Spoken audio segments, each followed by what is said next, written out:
ನನಗೆ ಭಾರಿ ಸಂತೋಷ ಆಗ್ತಾ ಇದೆ. ಯಾಕಂದರೆ ನಿಮ್ಮನ್ನ ಉದ್ದೇಶಿಸಿ ಮಾತಾಡಲಿಕ್ಕೆ ಅವಕಾಶ ಕೊಟ್ಟಿದ್ದಕ್ಕೆ on behalf of school and management I am very thankful to you all.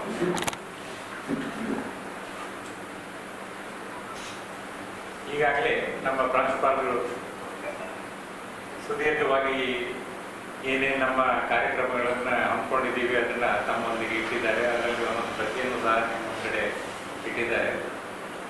ISRO ತಮಗೆಲ್ಲ ತಿಳಿದಿರುವಂಥ ಒಂದು ಆರ್ಗನೈಸೇಷನ್.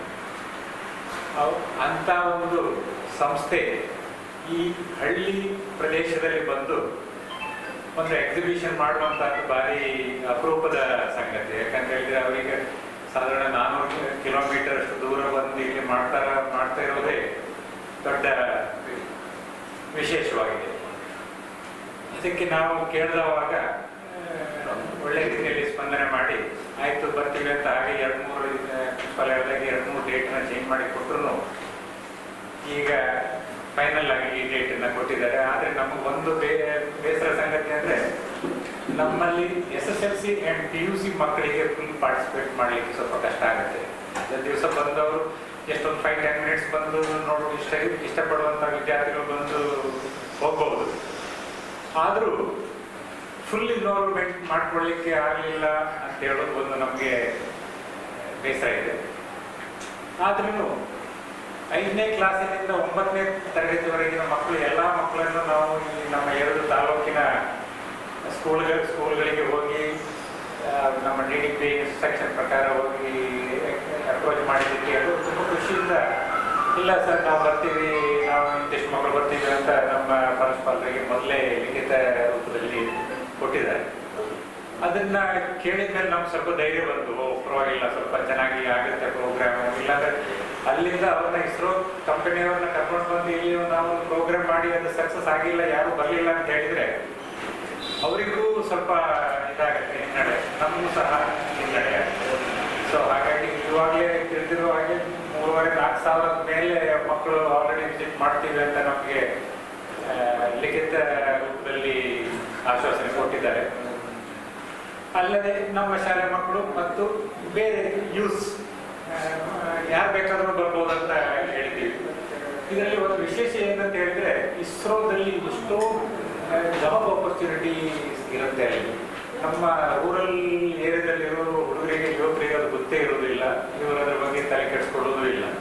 ಅವರಾಗಿ ಬಂದು ಅಲ್ಲಿ ಏನೇನು ಜಾಬ್ ಆಪರ್ಚುನಿಟಿ ಇದೆ, ಹೇಗೆ ಅಪ್ಲೈ ಮಾಡಬೇಕು, ಹೇಗೆ ಅದರಿಂದ ಸಕ್ಸಸ್ ಆಗಬೇಕು ಅನ್ನೋದನ್ನು ಸಹ ಅಲ್ಲಿನ ಸೈಂಟಿಸ್ಟ್ ಆ್ಯಂಡ್ ಅದರ್ ಸ್ಟಾಫ್ ನಮಗೆ ಇಲ್ಲಿ ಬಂದವರಿಗೆ ಅದನ್ನು ಎಕ್ಸ್ಪ್ಲೈನ್ ಮಾಡಲಿಕ್ಕಿದ್ದಾರೆ. ಅದರಿಂದ ಆದರೆ ಅಟ್ಲೀಸ್ಟ್ ನಮ್ಮ ಏರಿಯಾದಲ್ಲಿ ಒಂದು ಸ್ವಲ್ಪ ಜನ ಅದು ಸೆಲೆಕ್ಟ್ ಆದರೆ ಅದೇ ಒಂದು ಖುಷಿ ಆಗುತ್ತೆ. ಇಸ್ರೋದಲ್ಲಿ ನಮ್ಮವರು ಕೆಲಸದಲ್ಲಿದ್ದಾರೆ ಅಂತ ಹೇಳೋದಕ್ಕೆ ನಮ್ಮ ಪೇರೆಂಟ್ಸಿಗೂ ಅವರ ಮಕ್ಕಳ ಪೇರೆಂಟ್ಸಿಗೂ ಹೆಮ್ಮೆಯ ವಿಷಯ ಅದು.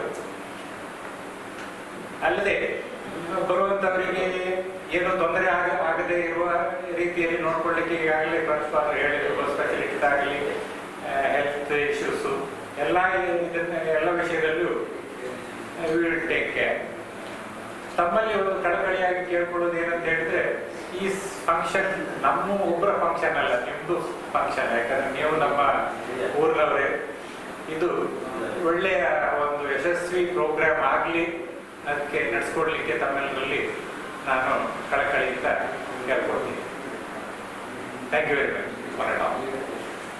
25 ಮತ್ತು 26ನೇ ತಾರೀಕಿನಲ್ಲಿ ನಾವು ಒಂದು ಬೃಹತ್ ವಿಜ್ಞಾನ ವಸ್ತು ಪ್ರದರ್ಶನವನ್ನು ಹಮ್ಮಿಕೊಂಡಿದ್ದೇವೆ. ಈಗಾಗಲೇ ಇದರ ಬಗ್ಗೆ ನಾವು ಪ್ರಚಾರವನ್ನು ಮಾಡಿದ್ದೇವೆ.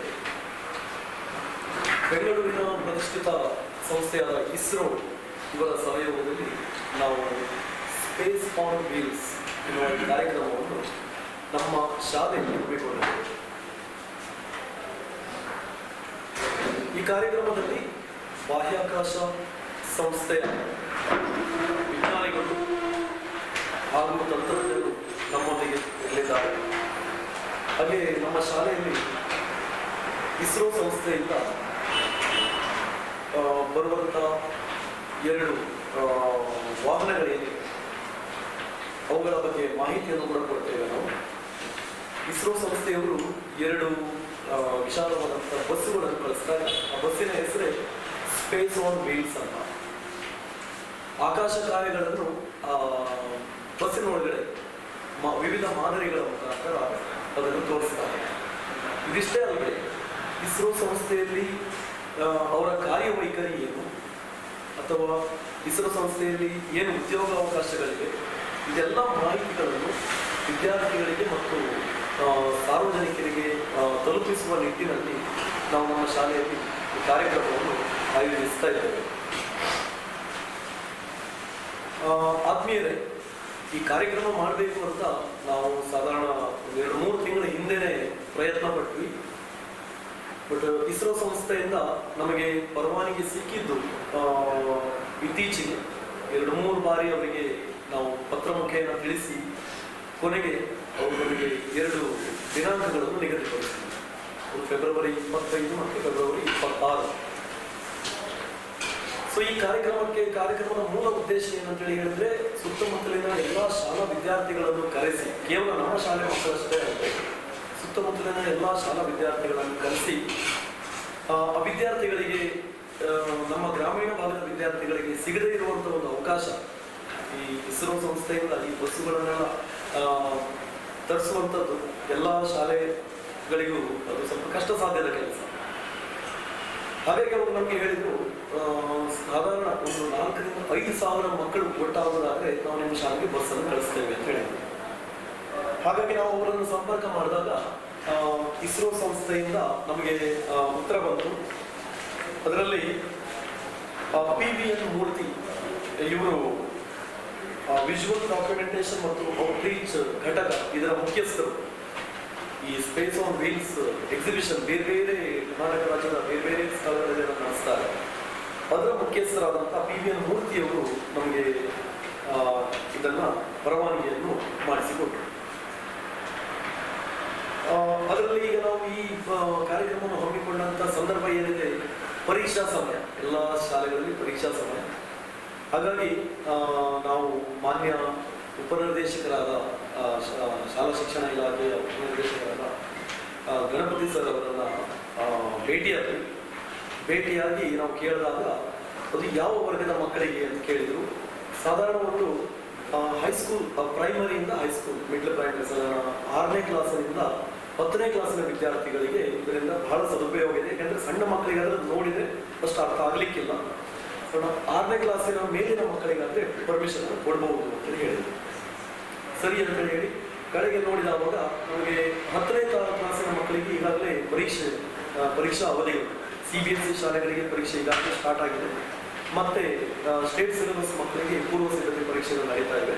ಆ ಉದ್ದೇಶಕ್ಕಾಗಿ ಮಾನ್ಯ ಉಪನಿರ್ದೇಶಕರು 10ನೇ ಕ್ಲಾಸನ್ನು ಹೊರತುಪಡಿಸಿ ಬಾಕಿ ಎಲ್ಲ 6ರಿಂದ 9ನೇ ಕ್ಲಾಸಿನ ಎಲ್ಲ ಮಕ್ಕಳಿಗೆ ಭಾಗವಹಿಸಲಿಕ್ಕೆ ಅವಕಾಶವನ್ನು ಮಾಡಿಕೊಡುವುದಕ್ಕಾಗಿ ಲಿಖಿತ ಆದೇಶವನ್ನು ಕೂಡ ಕೊಟ್ಟಿದೆ. ಈ ಲಿಖಿತ ಆದೇಶವನ್ನು ತಗೊಂಡು ನಾವು ನಮ್ಮ ಮಾನ್ಯ ಕ್ಷೇತ್ರ ಶಿಕ್ಷಣಾಧಿಕಾರಿಗಳಾದ ಶ್ರೀಮತಿ ಶೋಭಾ ಮೇಡಮ್ ಇವರನ್ನು ಸಂಪರ್ಕಿಸಿದ್ವಿ. ಅವರು ಕೂಡ ಅದನ್ನೇನು ಮಾಡಿದ್ರು, ನಮ್ಮ ಕುಂದಾಪುರ ವಲಯದ ಎಲ್ಲ ಶಾಲೆಗಳ ಮುಖ್ಯಸ್ಥರಿಗೆ ಅದನ್ನು ತಲುಪಿಸಿದ್ರು. DDPI ಉಪನಿರ್ದೇಶಕರ ಆದೇಶ ಏನಿದೆ ಅಲ್ಲಿ ನಾವು ಕೇಳಿಕೊಂಡಿದ್ದು ಕೇವಲ ಕುಂದಾಪುರದ ವಲಯದ ಮಕ್ಕಳು ಮಾತ್ರ ಅಲ್ಲ, ಬ್ರಹ್ಮಾವರ ಮತ್ತು ಕುಂದಾಪುರ ವಲಯದ ನಮ್ಮ ಶಾಲೆಗೆ ಹತ್ತಿರ ಇರುವಂಥ, ತುಂಬ ದೂರದಿಂದ ಬರಲಿಕ್ಕೆ ಕಷ್ಟ ಆಗ್ತದೆ, ಸಾಧಾರಣ ಒಂದು ಬ್ರಹ್ಮಾವರ ವಲಯದಿಂದಲೂ ನಮ್ಮ ಮಕ್ಕಳನ್ನು ಕರ್ಕೊಂಡು ಬರ್ಬೋದು ಅನ್ನುವಂಥದ್ದು ಅವರು ಪರ್ಮಿಷನ್ ಕೊಟ್ಟರು. ಕಡೆಗೆ ಬ್ರಹ್ಮಾವರ ಕ್ಷೇತ್ರ ಶಿಕ್ಷಣಾಧಿಕಾರಿಗಳನ್ನು ಕೂಡ ನಾವು ಭೇಟಿಯಾದ್ವಿ. ಹಾಗೆ 2 ಶಿಕ್ಷಣಾಧಿಕಾರಿಗಳು ನಮಗೆ ತುಂಬ ಸಹಕಾರವನ್ನು ನೀಡಿದರು. ಅವರ ವಲಯದ ಎಲ್ಲ ಶಾಲೆಗಳಿಗೂ ಶಾಲಾ ಮುಖ್ಯಸ್ಥರಿಗೂ ಕೂಡ ಅವರು ನಮ್ಮ ಪತ್ರಕ್ಕೆ ಹಿಂಬರಹವನ್ನು ಬರೆದುಕೊಟ್ಟು ಈ ಕಾರ್ಯಕ್ರಮದ ಮಹತ್ವವನ್ನು ಅವರ ಶಾಲೆಗಳ ಎಲ್ಲ ಮುಖ್ಯೋಪಾಧ್ಯಾಯರಿಗೆ ತಿಳಿಸಿ ಮಕ್ಕಳನ್ನು ಕಳಿಸಿಕೊಡುವಂತೆ ಅವರು ಕೂಡ ಆದೇಶವನ್ನು ಕೊಟ್ಟಿರ್ತಾರೆ. ಸೊ ಆ ನಿಟ್ಟಿನಲ್ಲಿ ನಾವೇನು ಮಾಡಿದ್ವಿ ಅಂತ ಹೇಳಿದ್ರೆ, ಬಹಳಷ್ಟು ಸರ್ಕಾರಿ ಶಾಲೆಗಳಲ್ಲಿ ಬಸ್ಸಿನ ವ್ಯವಸ್ಥೆ ಇರುವುದಿಲ್ಲ. ಅದಕ್ಕಾಗಿ ನಾವೇನು ಮಾಡಿದ್ವಿ, ಪ್ರತಿ ಶಾಲೆಗಳಿಗೆ ಹೋಗಿ ಈಗಾಗಲೇ ನಾವು ಈ ಉಪನಿರ್ದೇಶಕರ ಮತ್ತು ಕ್ಷೇತ್ರ ಶಿಕ್ಷಣಾಧಿಕಾರಿಗಳ ಆದೇಶ ಮತ್ತು ಇಸ್ರೋ ಸಂಸ್ಥೆಯಿಂದ ನಮಗೆ ಸಿಕ್ಕಿದಂಥ ಪರವಾನಗಿ ಪತ್ರವನ್ನು ತಗೊಂಡು ಹೋಗಿ ಅವರಿಗೆ ಆಹ್ವಾನವನ್ನು ನೀಡಿರ್ತೇವೆ. ಅವರು ಕೂಡ ಬರಲಿಕ್ಕೆ ಒಪ್ಪಿದ್ದಾರೆ. ನಮ್ಮ ಶಾಲೆಯಿಂದ ಯಾವ ಶಾಲೆಗಳಲ್ಲಿ ಬಸ್ಸಿನ ವ್ಯವಸ್ಥೆ ಇಲ್ಲ ಆ ಎಲ್ಲ ಶಾಲೆಗಳಿಗೆ ನಮ್ಮದೇ ವೆಚ್ಚದಲ್ಲಿ ನಮ್ಮ ಸಂಸ್ಥೆಯ ಬಸ್ಸುಗಳನ್ನು ತೆಗೆದುಕೊಂಡು ಹೋಗಿ ಆ ಮಕ್ಕಳನ್ನು ಕರೆದುಕೊಂಡು ಬರ್ತೇವೆ. ಮತ್ತೆ ಹಾಗೆಯೇ ಆ ಮಕ್ಕಳನ್ನು ವಾಪಸ್ ಬಿಡುವಂತ ಜವಾಬ್ದಾರಿಯನ್ನು ಕೂಡ ನಾವು ತಗೊಂಡಿದ್ದೇವೆ. ಸೊ ಈ ಕಾರ್ಯಕ್ರಮದ ಯಶಸ್ಸಿಗೆ ನಮ್ಮೆಲ್ಲ ಕುಂದಾಪುರ ಮತ್ತು ಬ್ರಹ್ಮಾವರ ವಲಯದ ಎಲ್ಲ ಮುಖ್ಯ ಶಿಕ್ಷಕರು ಇವರೆಲ್ಲ ಉತ್ತಮ ಸ್ಪಂದನೆಯನ್ನು ಕೊಟ್ಟಿದ್ದಾರೆ. ಕೇವಲ ಸರ್ಕಾರಿ ಶಾಲೆಗಳನ್ನ ಅನುದಾನ ರಹಿತ ಆಂಗ್ಲ ಮಾಧ್ಯಮ ಮತ್ತೆ ಕನ್ನಡ ಮಾಧ್ಯಮ ಎಲ್ಲ ಶಾಲೆಗಳಲ್ಲೂ ನಾವು ಹೆಚ್ಚಿನ ಶಾಲೆಗಳನ್ನು ನಾವು ಭೇಟಿಯಾಗಿದ್ವಿ. ಎಲ್ಲ ಕಡೆಯಿಂದ ನಮಗೆ ಧನಾತ್ಮಕ ಪ್ರತಿಕ್ರಿಯೆ ಬಂದಿದೆ. ನಿಮ್ಮಲ್ಲಿ ನಾವು ಕಳಿಸ್ತೇವೆ, ಯಾವ ಶಾಲೆಗಳಲ್ಲಿ ಬಸ್ ಇದೆ ಅವರು ಬಸ್ಸಿನ ವ್ಯವಸ್ಥೆ ಅವರೇ ಕೊಡ್ತೇನೆ ಅಂತ ಹೇಳಿದ್ದಾರೆ. ಬಾಕಿಯವರಿಗೆ ನಾವು ನಮ್ಮ ಶಾಲೆ ಬಸ್ಗಳನ್ನು ಕೊಟ್ಟು ಬೆಳಿಗ್ಗೆ 9:30 ಕಾರ್ಯಕ್ರಮ ಶುರುವಾಗ್ತದೆ. 25ನೇ ತಾರೀಕಿನಿಂದ ಅದನ್ನು ಆರಂಭ ಮಾಡಲಿಕ್ಕಿದ್ದೇವೆ. ಕೇವಲ ಮಕ್ಕಳನ್ನು ಕರ್ಕೊಂಡು ಬರುವುದಷ್ಟೇ ಅಲ್ಲ, ಮಕ್ಕಳಿಗೆ ಲಘು ಉಪಹಾರವನ್ನು ಕೊಡ್ತೇವೆ. ಆದ್ದರಿಂದ ನಾವು ಮಕ್ಕಳ ಸಂಖ್ಯೆಯನ್ನು ಕೂಡ ಈಗಾಗಲೇ ತಗೊಂಡಿದ್ದೇವೆ. ಮತ್ತೆ ವಿವಿಧ ಸಮಯಗಳನ್ನು ನಾವು ವೇಳಾಪಟ್ಟಿಯನ್ನು ಕೂಡ ನಾವು ಈಗಾಗಲೇ ಕೊಟ್ಟಿರ್ತೇವೆ. ಸೊ ಮಕ್ಕಳಿಗೆ ಲಘು ಉಪಹಾರ ಮತ್ತೆ ಮಧ್ಯಾಹ್ನದ ಹೊತ್ತಿಗೆ ಯಾರು ಬಂದು ನಮ್ಮಲ್ಲಿ ತಲುಪ್ತಾರೆ ಅವರಿಗೆ ಊಟದ ವ್ಯವಸ್ಥೆಯನ್ನು ಕೂಡ ನಾವು ಮಾಡ್ತೇವೆ. ಹಾಗೆ ಇನ್ನೊಂದು ವಿಶೇಷ ಪ್ರಕಟಣೆ ಏನಂತ ಹೇಳಿದ್ರೆ, ಇದು ಕೇವಲ ಶಾಲೆ ಮಕ್ಕಳಿಗೆಲ್ಲ, ಸಾರ್ವಜನಿಕ ಎಲ್ಲರೂ ಭಾಗವಹಿಸಬಹುದು. ಕಾಲೇಜು ವಿದ್ಯಾರ್ಥಿಗಳು, ಪದವಿ ವಿದ್ಯಾರ್ಥಿಗಳು, ಹಾಗೆ ಬಾಕಿ ಯಾವ ಸಾರ್ವಜನಿಕರು ಏನು ಆಸಕ್ತಿ ಇದ್ದಾರೆ ವಿಜ್ಞಾನ ವಿಚಾರದಲ್ಲಿ ಅವರೆಲ್ಲರೂ ಕೂಡ ನಮ್ಮ ಶಾಲೆಯಲ್ಲಿ ಬಂದು ಈ ಕಾರ್ಯಕ್ರಮದಲ್ಲಿ ಭಾಗವಹಿಸಬಹುದು. ಬಂದ ಎಲ್ಲ ಅತಿಥಿಗಳಿಗೂ ಎಲ್ಲ ವೀಕ್ಷಕರಿಗೂ ನಾವು ಲಘು ಉಪಹಾರದ ವ್ಯವಸ್ಥೆಯನ್ನು ಮಾಡಿರ್ತೇವೆ. ಇದಿಷ್ಟೇ ಅಲ್ಲದೆ ಏನಾದರೂ ವೈದ್ಯಕೀಯ ಸೌಲಭ್ಯದ ಅನಿವಾರ್ಯತೆ ಉಂಟಾದಲ್ಲಿ ಅದಕ್ಕೂ ಕೂಡ ನಾವು ವ್ಯವಸ್ಥೆಯನ್ನು ಮಾಡಿದ್ದೇವೆ. ಯಾಕೆಂದ್ರೆ ಸಾವಿರಾರು ಜನ ಸೇರುವಂತ ಸ್ಥಳ, ಏನಾದರೂ ಮಕ್ಕಳು ಬೇಡುವಂಥದ್ದು ಏನಾದರೂ ಒಂದು ಆಗುವಂಥ ಸಂದರ್ಭ ಒದಗಿ ಬಂದರೆ ಅದಕ್ಕೆ ಮುಂಜಾಗ್ರತೆ ಕ್ರಮವಾಗಿ ನಾವೇನು ಮಾಡಿದ್ದೇವೆ, ಸ್ಥಳೀಯ ಪ್ರಾಥಮಿಕ ಆರೋಗ್ಯ ಕೇಂದ್ರದ ವೈದ್ಯಾಧಿಕಾರಿಯವರನ್ನು ಕೂಡ ಸಂಪರ್ಕಿಸಿದ್ದೇವೆ. ಅವರು ಕೂಡ ನಮಗೆ ಹೇಳಿದ್ದಾರೆ, ವೈದ್ಯಕೀಯ ಸೌಲಭ್ಯವನ್ನು ಕೊಡ್ತಾರೆ. ಹಾಗೆ ಅದಷ್ಟೇ ಅಲ್ಲದೆ ನಮ್ಮ ಶಾಲಾ ಮ್ಯಾನೇಜಿಂಗ್ ಟ್ರಸ್ಟಿಯೊಬ್ಬರು ತೆಕ್ಕಟ್ಟೆಯಲ್ಲಿ ವೈದ್ಯಕೀಯ ವೃತ್ತಿಯನ್ನು ಮಾಡಿಕೊಂಡಿದ್ದಾರೆ, ಡಾಕ್ಟರ್ ಕುಸುಮಾಕರ್ ಶೆಟ್ಟಿ. ಅವರು ಕೂಡ ಅವರ ಕೈಯಿಂದ ವೈದ್ಯಕೀಯ ಸೇವೆಯನ್ನು ಕೊಡ್ತೇನೆ ಅಂತ ಹೇಳಿ ಭರವಸೆಯನ್ನು ನೀಡಿದ್ದಾರೆ. ಇದಿಷ್ಟೇ ಅಲ್ಲದೆ ಕಾನೂನು ಸುವ್ಯವಸ್ಥೆಯನ್ನು ಕಾಪಾಡಲಿಕ್ಕೆ ನಾವು ಸ್ಥಳೀಯ ಕೋಟ ಪೊಲೀಸ್ ಸ್ಟೇಷನ್ಗೂ ಕೂಡ ಮಾಹಿತಿಯನ್ನು ನೀಡಿರ್ತೇವೆ. ಅವರು ಕೂಡ ಅದಕ್ಕೆ ವ್ಯವಸ್ಥೆಯನ್ನು ಮಾಡ್ತೇನೆ ಅಂತ ಹೇಳಿದ್ದಾರೆ. ಹಾಗೆಯೇ ಅಗ್ನಿಶಾಮಕ ಇಲಾಖೆಗೂ ಕೂಡ ಈಗಾಗಲೇ ಪತ್ರವನ್ನು ನಾವು ಬರೆದಿದ್ದೇವೆ. ಅವರಿಂದಲೂ ಕೂಡ ನಮಗೆ ಸಹಕಾರ ಸಿಗ್ತದೆ ಅಂತ ಹೇಳಿ ಅವರು ಪತ್ರ ಮುಖೇನ ತಿಳಿಸಿದ್ದಾರೆ. ಇದಿಷ್ಟು ಒಟ್ಟಾರೆಯಾಗಿ ನಮ್ಮ ಶಾಲೆಯಲ್ಲಿ ನಾವು ಕೈಗೊಂಡಂತ ಸ್ಪೇಸ್ ಆನ್ ವೀಲ್ಸ್ ಎನ್ನುವ ವಿಜ್ಞಾನ ವಸ್ತು ಪ್ರದರ್ಶನದ ಪಕ್ಷಿ ನೋಟ. ಇದರಲ್ಲಿ ಭಾಗವಹಿಸಲಿಕ್ಕಿರುವವರು ನಮ್ಮ ಮುಖ್ಯ ಅತಿಥಿಗಳಾಗಿ ಆಗಮಿಸಿದ್ದು ನಮ್ಮ ಉಡುಪಿ ಜಿಲ್ಲೆಯ ಉಪನಿರ್ದೇಶಕರಾದ ಗಣಪತಿ ಕೆ ಇವರನ್ನು ಆಹ್ವಾನಿಸಿದ್ದೇವೆ. ಹಾಗೆ ಗೌರವ ಅತಿಥಿಗಳಾಗಿ ಕುಂದಾಪುರದ ಕ್ಷೇತ್ರ ಶಿಕ್ಷಣಾಧಿಕಾರಿಗಳಾದ ಶ್ರೀಮತಿ ಶೋಭಾ ಶೆಟ್ಟಿ ಅವರು ಬರ್ತಾರೆ. ಹಾಗೆ ಡಾಕ್ಟರ್ ಜಯರಾಮ್ ಶೆಟ್ಟಿ ಇವರು ಬೆಂಗಳೂರು ದುರ್ಗಾ ಪರಮೇಶ್ವರಿ ಟ್ರಸ್ಟ್ ಇದರ ಚೇರ್ಮನ್ ಆಗಿದ್ದಾರೆ. ಇವರು ಕೂಡ ನಮ್ಮಲ್ಲಿ ಗೌರವ ಅತಿಥಿಗಳಾಗಿ ಬರ್ತಾ ಇದ್ದಾರೆ. ಹಾಗೆ ತೆಕ್ಕಟ್ಟೆ ಗ್ರಾಮ ಪಂಚಾಯತ್ನ ಅಧ್ಯಕ್ಷರಾದ ಶ್ರೀಮತಿ ಶೋಭನಾ ಶೆಟ್ಟಿ ಅವರು ಕೂಡ ನಮ್ಮೊಂದಿಗೆ ಇರಲಿಕ್ಕಿದ್ದಾರೆ. ಹಾಗೆ ಇಷ್ಟು ಜನ ಹಾಗೆ ಈ ಇಸ್ರೋ ಸಂಸ್ಥೆಯ ವಿಜುವಲ್ ಮತ್ತೆ ಇದರ ಮುಖ್ಯಸ್ಥರು ಏನಿದ್ದಾರೆ, ವಿಜುವಲ್ ಡಾಕ್ಯುಮೆಂಟೇಶನ್ ಮತ್ತು ಔಟ್ರೀಚ್ ಘಟಕದ ಮುಖ್ಯಸ್ಥರು ವಿಜ್ಞಾನಿಗಳಾದಂಥ ಶ್ರೀಯುತ PVN ಮೂರ್ತಿಯವರು ಕೂಡ ನಮ್ಮೊಂದಿಗೆ ಇರಲಿದ್ದಾರೆ ಕಾರ್ಯಕ್ರಮದಲ್ಲಿ. ಅವರು ಕೂಡ ಮುಖ್ಯ ಅತಿಥಿಗಳಾಗಿ ಬರ್ತಾ ಇದ್ದಾರೆ. ಹಾಗೆ ನಮ್ಮ ಕಾರ್ಯಕ್ರಮದಲ್ಲಿ ನಮ್ಮ ಶಾಲಾ ಅಕಾಡೆಮಿ ಡೈರೆಕ್ಟರ್ ದಿವಾಕರ್ ಶೆಟ್ಟಿ ಅವರು ಇರ್ತಾರೆ. ಹಾಗೆ ನಮ್ಮ managing director M Prabhakar Shetty ಅವರು ಅಧ್ಯಕ್ಷತೆಯನ್ನು ವಹಿಸಲಿಕ್ಕಿದ್ದಾರೆ. ಸೊ ಬೆಳಿಗ್ಗೆ 9:30ಕ್ಕೆ 26ನೇ ತಾರೀಕಿಗೆ ಬೆಳಿಗ್ಗೆ ಕಾರ್ಯಕ್ರಮ ಸ್ಟಾರ್ಟ್ ಆಗ್ತದೆ. ನಂತರ ಸಭಾ ಕಾರ್ಯಕ್ರಮ ಮುಗಿದ ನಂತರ ಅಥವಾ ಸಭಾ ಕಾರ್ಯಕ್ರಮ ಮುಗಿಯುವ ಮೊದಲೇ ನಾವು ಈ ಎಕ್ಸಿಬಿಷನ್ ಅನ್ನ ಓಪನ್ ಆಗಿ ಇಡ್ತೇವೆ. ನಮ್ಮ ಶಾಲಾ ಮೈದಾನದಲ್ಲಿ, ಆಟದ ಮೈದಾನದಲ್ಲಿ ಇದಕ್ಕೆ ವೀಕ್ಷಣೆಗೆ ವ್ಯವಸ್ಥೆಯನ್ನು ಮಾಡಿದ್ದೇವೆ. ಇದಿಷ್ಟೇ ಅಲ್ಲದೆ ನಮ್ಮ ಶಾಲೆಯ ವಿದ್ಯಾರ್ಥಿಗಳು ಕೂಡ ಕೆಲವು ವಿಜ್ಞಾನ ಮಾದರಿಗಳನ್ನು ಮಾಡಿದ್ದಾರೆ.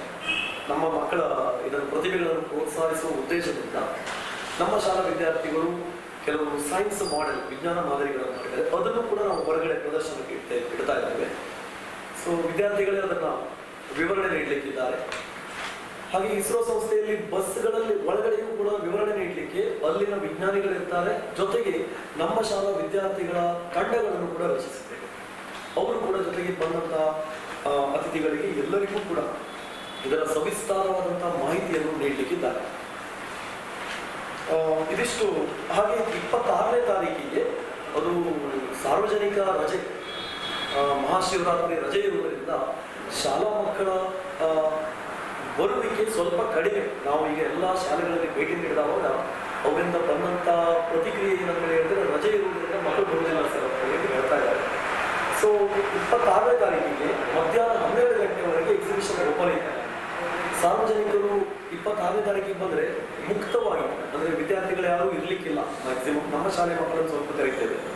ಸೊ ಸಾರ್ವಜನಿಕರಿಗೆ 26ನೇ ತಾರೀಕು ಬಹಳ ಪ್ರಶಸ್ತವಾದ ಸಮಯ ಅಂತ ಕಾಣ್ತದೆ. ಯಾಕಂದ್ರೆ ಅವರು ಬಂದು ನೋಡಿ ಹೋಗ್ಲಿಕ್ಕೆ ಯಾವುದೇ ನೂಕುನುಗ್ಗಲಾಗುವಂತಹ ಸಂಭವ ಇರುವುದಿಲ್ಲ. ಅದು ಹಿಂದಿನ ದಿನವೂ ಆಗ್ಲಿಕ್ಕಿಲ್ಲ. ಯಾಕಂತ ಹೇಳಿದ್ರೆ ನಾವು ಎಲ್ಲಾ ವೇಳಾಪಟ್ಟಿಯನ್ನು ಅದೇ ತರ ಮಾಡಿದ್ದೇವೆ. ಬೇರೆ ಬೇರೆ ಶಾಲೆಯವರಿಗೆ ಬೇರೆ ಬೇರೆ ವೇಳಾಪಟ್ಟಿಯನ್ನು ಕೊಟ್ಟು ಅದರ ಪ್ರಕಾರ ನಾವು ಅದನ್ನು ನಡೆಸ್ತಾ ಇದ್ದೇವೆ.